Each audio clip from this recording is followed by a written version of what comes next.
eu lembro no episódio anterior, a gente falou sobre a diferença entre emoção e sentimento. Que um é ali, né? Um é momentâneo, o outro é toda uma sequência daquelas... Lembrei. Diga. É o seguinte, é nesse ponto que eu acho que a gente é preguiçoso, sabe? Porque se a gente apenas reproduzir o ambiente que a gente vive, a gente não muda a realidade, entendeu? Então, que nem você falou assim, alguém falou aí, não sei se foi exatamente você, mas que a gente é influenciado pelo meio, né? O meio influencia a gente já que a gente tá zerado e tal, não sei o quê. Eu acho que sim, influencia. E eu acho que justamente o livre-arbítrio tá aí, influencia o seu modo de ver as coisas. Só que você também é responsável por colocar a sua forma de pensar, o seu jeito de dizer, né? Então, às vezes você olha para o ambiente e fala assim, cara, isso daqui não me serve. Eu preciso procurar outra coisa, porque isso aqui não é bom para mim, não é o que eu quero da minha vida. Outro aspecto que eu acho é assim, a gente está colocando de maneira geral aqui, que uma vez definido o destino, não há o que fazer. Como se fosse uma decisão já tomada e não tem o que fazer, né? Já está pronto. E eu acho justamente isso. Você muda o seu caminho porque você revê suas decisões. Você tem humildade suficiente, moral suficiente para rever as decisões erradas que tomou. Então, no momento que você tomou, talvez você não soubesse que era uma decisão errada. Mas passado isso, você tem condição de avaliar e dizer, isso foi errado, eu preciso consertar. Então é essa que eu acho que é a beleza da vida, é você ser capaz de voltar atrás. Voltar atrás é só uma figura de linguagem.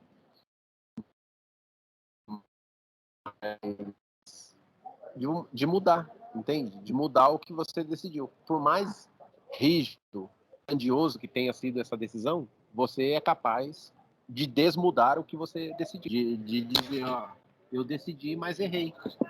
Vou começar de novo. Eu acho que essa é a grande beleza da coisa. Gente, vocês estão falando aí, eu estou aqui pensando na questão da evolução. Vamos lá. O que é destino nosso? Evoluir. Ponto. Isso é inexorável. Ponto.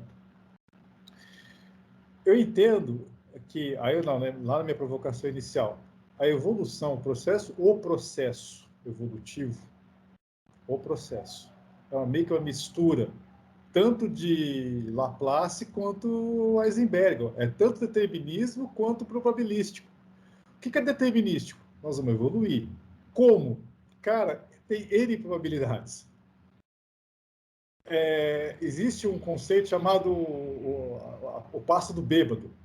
Isso, eu não sei se o Flávio vai lembrar lá quando você está pensando em processos difusivos, a difusão segue o passo do bêbado. Ou seja, já viu o bêbado andando? O cara não tem assim, não tem rumo, ele vai indo. E acho que a evolução é um pouco disso. Localmente é determinístico. Para onde que o bêbado vai dar o passo? Vai dar o passo certo? Não sabe. Mas se você olhar a trajetória dele, ele vai chegar no destino. Então, na microevolução, ela é probabilística. É meio que dados com o mundo mesmo. Cara, o que vai acontecer? Não sei. Mas lá na frente, nós vamos chegar? Vamos, na evolução. Não sei. É uma mescla das duas coisas. Então, assim, nosso destino é alterar o nosso destino? Sim, nosso destino é alterar continuamente o passo do bêbado para chegar na evolução. Acho que eu viajei agora.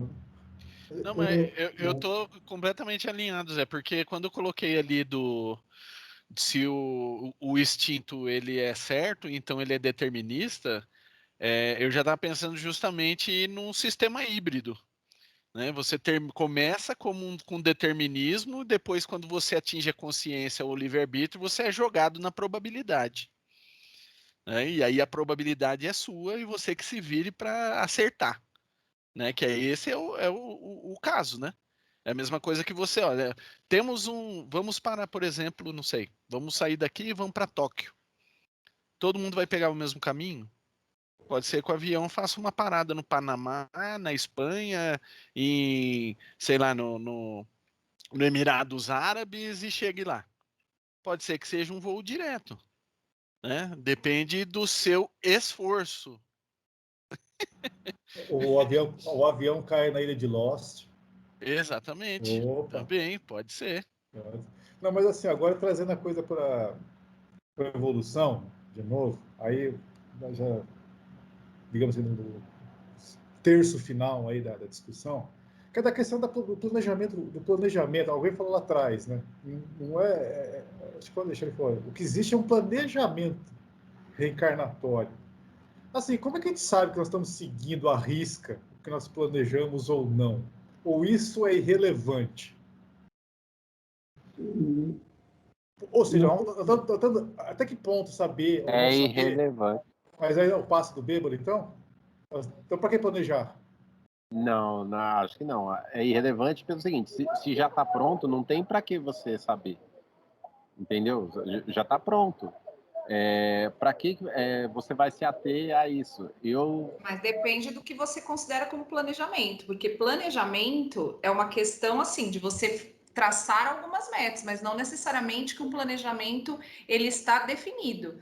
Ele pode sofrer alterações. Então, assim, quando a gente fala de planejamento, a gente não está falando de determinismo, a gente está falando de planos. E planos podem não vir a acontecer.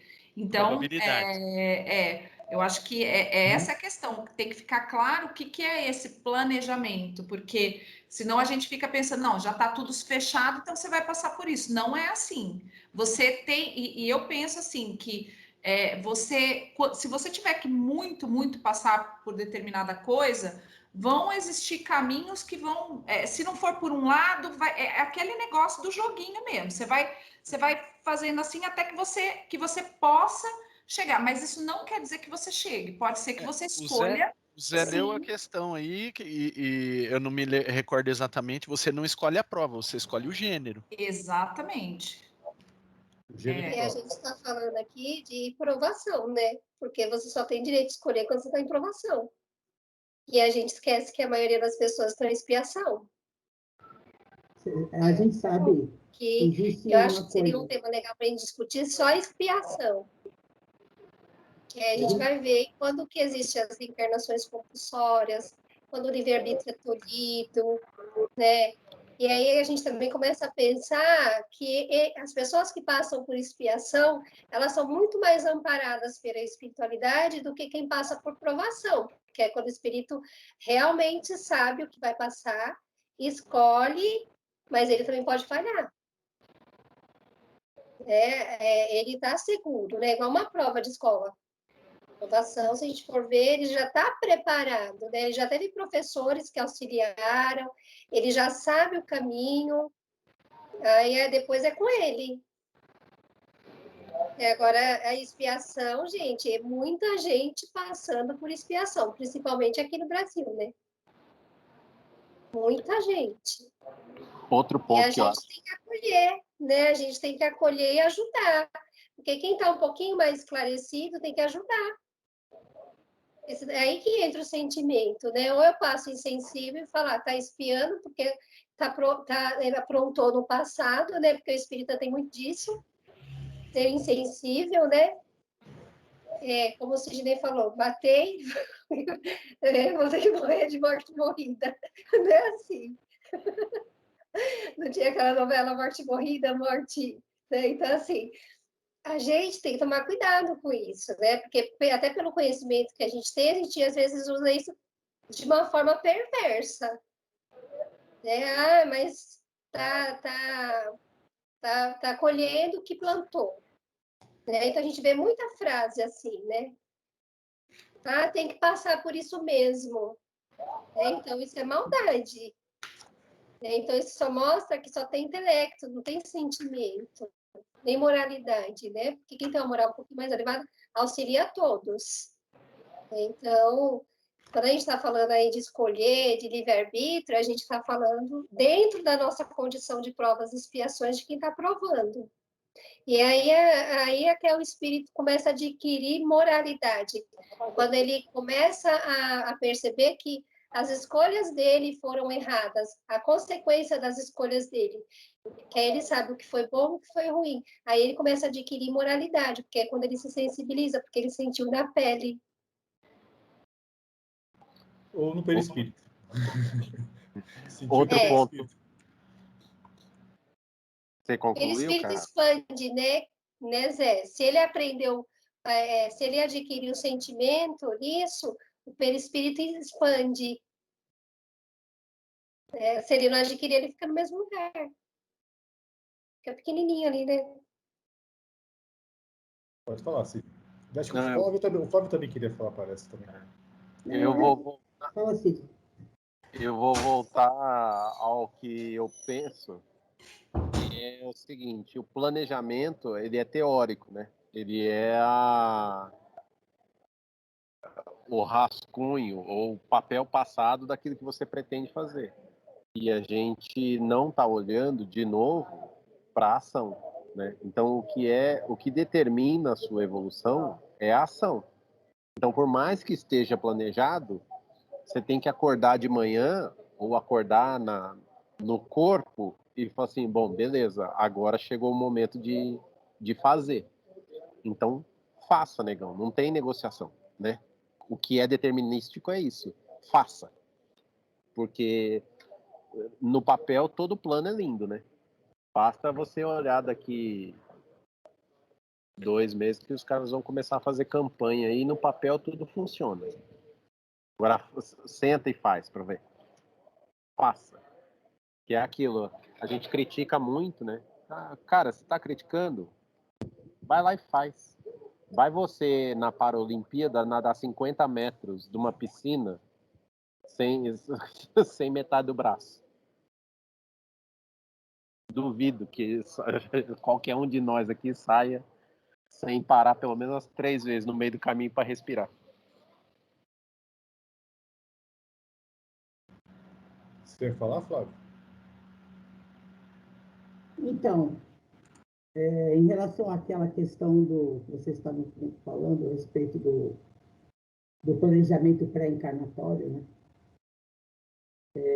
Existe, claro, eu acho que todo mundo aqui, antes de reencarnar, né, fez uma lista de coisas que deveria fazer ou de problemas que deveria resolver. Né? O quanto nós vamos conseguir cumprir dessa lista, nós só vamos realmente saber quando nós não estivermos mais nessa encarnação. E que existe um limite, claro, para aquilo que a gente pode escolher, né, dependendo da evolução de cada um, né, dando aquela carimbada básica. Então, mas assim, realmente, e aí, o que era planejado, né, o que foi planejado, pode, de repente, nessa existência estar dando mais ou menos certo, pode estar indo para o caminho que deveria ir ou não, e a gente vai interagindo a partir das consequências das nossas escolhas.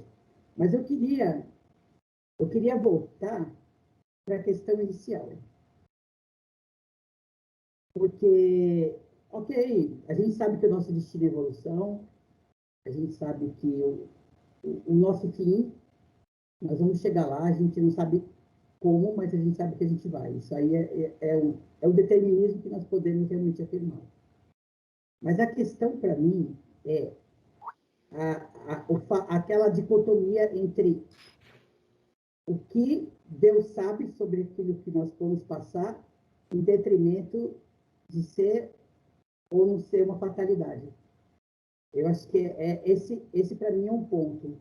E aí eu estava pensando sobre isso e eu pensei o seguinte: nós temos agora, nesse momento, por exemplo, nós temos milhões de possibilidades de coisas que podemos fazer, ou dizer, ou pensar. E todas elas têm consequências. Então, eu imagino que Deus ele deva ter uma compreensão do universo tão absurda. Ele pode saber não só o que nós vamos fazer, mas todas as possibilidades envolvidas naquilo que eu posso fazer, naquilo que vocês podem fazer, naquilo que o mundo inteiro pode fazer. Imagina você ter a capacidade de prever todas as possibilidades possíveis. Essa compreensão Então, assim, é como se eu conseguisse enxergar o multiverso. Entende o quanto isso é absurdo? Porque Deus, sendo onisciência, ele sabe tudo que a gente foi, será, e dentro de todas as possibilidades possíveis. Cara, é muito maluco isso. Não, Essa é a ideia. e isso levado ao infinito. É infinito. Gente, vocês já pararam para pensar o que é infinito? O negócio não termina. Ah, mas não, continua. Aí continua. Aí depois, continua. Depois, continua. Onde termina? Continua, cara. Não para. Cara, a noção do infinito para mim Se é. tiver palavra. Vamos lá, Cid. Suas considerações finais, porque eu preciso sair. Não, a gente não consegue quantificar justamente porque a gente é pequeno demais, né? A gente é o que eu falei, a gente nada mais é que o script if nas mãos de Deus. Porque a gente pode colocar qualquer ação. Para qualquer ação que colocarmos na nossa vida, na nossa evolução, Deus já tem pronto o senão, o se, né? Se acontecer isso, vai para tal lugar. Se não acontecer isso, vai para outro lugar. Até acho que Deus não é cartesiano dessa forma, né? Porque seria limitado. Mas para ficar claro para o afegão médio, é isso. Já tá, o script já está escrito. É só a gente saber qual vai ser usar. E eu acho também que essa discussão filosófica toda serve para a gente voltar à estaca zero, ao início, como você citou, José, é de falar assim, e que a Carla falou também, a gente está muito mais perto do início do que do final. Ou seja, a caminhada ainda será longa. Mas a gente demorar para ter evolução moral, e esta eu acho que é a principal característica que a gente peca ainda, porque avanço tecnológico e cerebral a gente tem bastante, mas moral a gente ainda está na Idade Média. Então acho que nossa grande deficiência, nossa grande ferida humana é a moral, né? Enquanto a gente não equilibrar o passo do bêbado pela moral, a gente ainda vai pastar bastante. Eu acho que é a gente chegar a não beber, né? É uma decisão, é o seu livre-arbítrio. Né? A gente não beber para a gente já estar equilibrado e reto, né? Porque é isso que o Sidney falou mesmo, a gente ainda traz até para dentro do espiritismo misticismo e igrejismo da Idade Média. Muito, muito mais do que a gente pensa. Dogmatismo, né? É só a gente pegar e ler a introdução do Evangelho segundo o Espiritismo, né? O primeiro parágrafo lá, a gente já começa a entender uma porção de coisas, como que a gente está atrasado. Né? E demora para chegar na moral, viu? Demora. E da introdução do livro do Evangelho. Introdução ainda. Bom, se vocês quiserem fazer uma. Eu, assim, como o Sidney colocou aí no chat, dá para ficar horas. Na verdade, foi só para a gente, assim, até para instigar um pouquinho o Flávio vir aqui acompanhar a gente, que eu lembro que a gente teve uma discussão homérica lá na mocidade. Eu lembro, não sei se o Flávio vai lembrar. Sidney, obrigado pela sua presença, sua participação. É sempre importante você estar aqui com a gente. É muito legal ouvir suas palavras. Vai lá, vai com Deus, irmão. Assim, eu ficaria horas também, como o Sidney falou. A ideia aqui foi só pedir, né? Sempre estar resgatando esses conceitos, mostrar que também é besteira a gente querer olhar. O Sidney falou assim: Deus não é cartesiano. Sim, o cartesiano é o René só o René que é o cartesiano, o René Descartes. O resto não é, nenhum outro é cartesiano, só o René e tal. E é besteira a gente querer, né? Assim, mas Deus sabe as decisões. Qual a diferença isso faz para Deus? Nenhuma. Porque Ele sabe que nós vamos evoluir.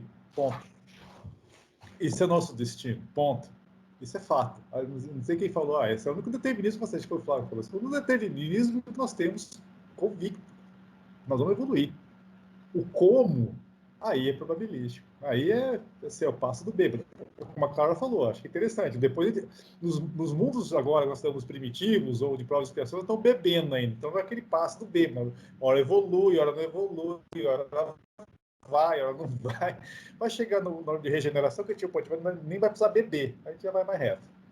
A gente chega lá. Gente, considerações finais, fiquem à vontade. Eu estou plenamente satisfeito. Ficaria horas aqui, mas assim, já tem muito pano para manga aqui e a galera já está fritando os neurônios aí também. Olha, o que eu posso dizer? Eu adorei. Né? É a cara da mocidade, é o cerne, né? Eu acho que essa é a grande sacada da coisa, é você fazer esse tipo de discussão que você massageia o cérebro, né? E sai dessa discussão fortalecido, de alguma forma amplia suas capacidades, e é isso, cara, é isso que a gente faz, e eu fico feliz pra caramba por isso. Então, vamos seguir por aí, cara. Tranquilo. Obrigado, Fábio, pela sua presença. Veio assim, agora você não é nem participação, nem vou colocar, vou falar para os filhos não colocar participação especial, não é mais. Mas aí, gente, galera, fica à vontade. Então, eu penso assim que tem coisas que é legal da gente discutir como a gente fez aqui, e tentar entender, né, e tentar controlar, mas uma coisa é fato. A doutrina, ela dá para a gente os elementos para que a gente possa desenvolver essa questão da razão, que é a base para o desenvolvimento moral. Então, se a gente olhar bem ali, olhar para tudo isso que a gente faz, né, e realmente é o fazer e não o pensar, o que está no plano do planejamento, mas sim da atitude, né? Então, a gente tem elementos, isso é uma coisa interessante, a doutrina nos dá esses elementos, e é muito bacana a gente conseguir entender que a gente é feito disso, a gente vai avançando, a gente primeiro é instinto, depois a gente começa a desenvolver sentimentos, e a gente fez um contesta só falando sobre essa questão do emocionário, né? Quais são as emoções? A gente ainda não consegue distinguir emoções dentro da gente. Quando a gente sente raiva, quando a gente sente ciúme, quando a gente sente... Então, isso são coisas que são parte exatamente da nossa condição evolutiva e que muito interferem nessa nossa jornada, né? Como que a gente vai querer alcançar uma coisa muito maior que a gente se a gente não consegue nem entender um sentimento que brota dentro do nosso coração? Então, eu acho que, como sempre, eu acho que o que eu digo, né, é que vamos se voltar para nós mesmos, né? Vamos pensar o que a gente pode melhorar em nós mesmos, como que a gente pode desenvolver essa razão, como que a gente pode compreender esses sentimentos, que tipo de coisa que eu posso melhorar em mim, para não ter que ficar depositando no outro aquilo que, esse é fulano, não faz. Não, vamos olhar para nós mesmos, vamos tentar entender. Eu acho que elementos, a gente tem suporte total dentro da doutrina, e hoje a gente tem para além disso, né? Porque a gente não é uma caixinha, a gente não precisa ficar ali naquela coisa, né? Você pode buscar outras filosofias, outras coisas, mas o importante é você se voltar para si mesmo e pensar o que eu posso ser melhor, né? E é uma coisa que eu pratico muito, né? Toda vez que eu faço a minha prece, eu digo assim: Senhor, o que queres de mim hoje? Que eu possa fazer para melhorar, para me melhorar, para melhorar a vida das pessoas. Então, acho que se a gente tiver esse foco, a gente com certeza vai melhorar e vai melhorar o planeta e vai melhorar tudo isso que gira em torno de nós mesmos, né? E a doutrina nos dá todos os elementos básicos para a gente poder seguir esse caminho. Não é fácil, não é. Se fosse, a gente não estava aqui, né, gente? Com certeza nós tacamos a pedrinha lá ou gritamos Barrabás. Mas eu acho que o despertar já está acontecendo para muitos de nós. Então a gente já consegue identificar, como a Carla falou, o que é certo e o que é errado. Então vamos começar a colocar em prática, porque a gente está muito no plano das ideias e pouco no plano da prática. Se a gente inverter isso e passar para o plano da prática, com certeza o mundo, o planeta, a evolução e tudo mais vai ser muito melhor. Só para fazer um adendo aqui na tua fala, Cláudia, até para explicar para o Flávio. Eu não estava gritando Barrabás, mas o Alexandre estava vendendo pombas. A gente já sabe que o Alexandre estava no tempo vendendo pombas, e eu estava incitando o pessoal a gritar Barrabás, só para reforçar o que nós fizemos, eu e o Alexandre, em termos de processo kármico aí. Eu prefiro não saber, é melhor. Ale ou Carla? Eu estava fazendo uma análise, né, de quando a gente começou o programa até hoje. E aí eu pensei que isso que a Cláudia falou, o quanto a gente já mudou. Só nesses encontros, né, que a gente tem aqui. O Alexandre fica brincando das motos, né? Mudou, gente. O meu pensamento com relação a eles também melhorou. Porque a gente tem que ver aquilo que pega na gente, né? Porque enquanto está tudo bem, está tudo tranquilo, enquanto eu posso planejar, enquanto eu posso agir, né? Eu estou me sentindo o detentor da minha vida. Mas é nas reações que a gente sabe quem a gente é. Né? Porque a reação você não tem como planejar. É aquela coisa lá do servo vigilante, chega sem avisar. Né? Então, é aí que a gente sabe o que a gente é. Quando a gente não tem escolha. Né? Então, e qual as minhas reações diante de tudo isso? É aí que eu penso que a gente consegue saber o que a gente aprendeu ou não. As minhas atitudes desse tempo para cá melhoraram bastante. Eu acho assim sensacional esses encontros, né? Vocês veem que eu quase não falto. E eu dou bastante importância para isso, porque me força a estudar. E quando eu estava lendo lá sobre arrependimento, no livro dos Espíritos, ele fala que uma das formas da gente melhorar é o estudo. Então, a gente vai ser cobrado por isso. Porque nós temos conhecimento que muita gente não tem. E nós nos encontramos. Então, eu penso assim, por que eu conheço vocês? Por que vocês me conhecem? Por que eu estou nesse contexto? Por que a maioria dos meus amigos são bons? Eles sempre me apontam caminhos bons. Então, a minha obrigação, é meu dever ser melhor. É meu dever, né? A gente tem muita facilidade hoje em dia. Até da gente estar aqui, de ter internet para conversar. Nós temos muita facilidade. Existem pessoas que até gostariam de estar no nosso lugar, mas não têm as facilidades que nós temos. Não tem. Eu falo lá no Solidariedade, por exemplo, que eu frequento. Às vezes eles falam, quem tem carro não pode ficar reclamando, né, por causa da aglomeração, da pandemia, algumas pessoas têm medo de ir. Mas quem vai de ônibus? Quem vai a pé? Quem quer fazer o bem não olha. Não está preocupado se vai ter carona, não está preocupado se vai pegar o vírus, porque lá é o lugar que mais... A gente tirou todas aquelas cadeiras dos salões, ficou só uma cadeira para a pessoa tomar passe no meio daquele salão gigante, a casa é enorme, a gente não precisa se aglomerar, né? A pessoa entra uma por e aí você vai falar que tem medo do vírus, aí você tem que ir no mercado, tem que comprar pão, tem que fazer uma porção de coisas que a sociedade exige, e aí a gente faz, mas quando é para as coisas espirituais, a gente não faz, né? Então, assim, a gente tem que ver, nesse contexto onde nós estamos, e a gente, realmente, a quem muito foi dado, muito será pedido. Então, a gente tem que ver o que a vida está nos pedindo hoje em dia, né? O que nos pede a vida? Isso que a Cláudia falou é sensacional. A gente está aí com todo o conforto, gente. Nós temos conforto demais. Então, a gente não vai poder falar assim, eu não sabia, eu não queria, não, sabe, ficar não ia. Não, a gente tem que fazer, a gente tem que fazer sim.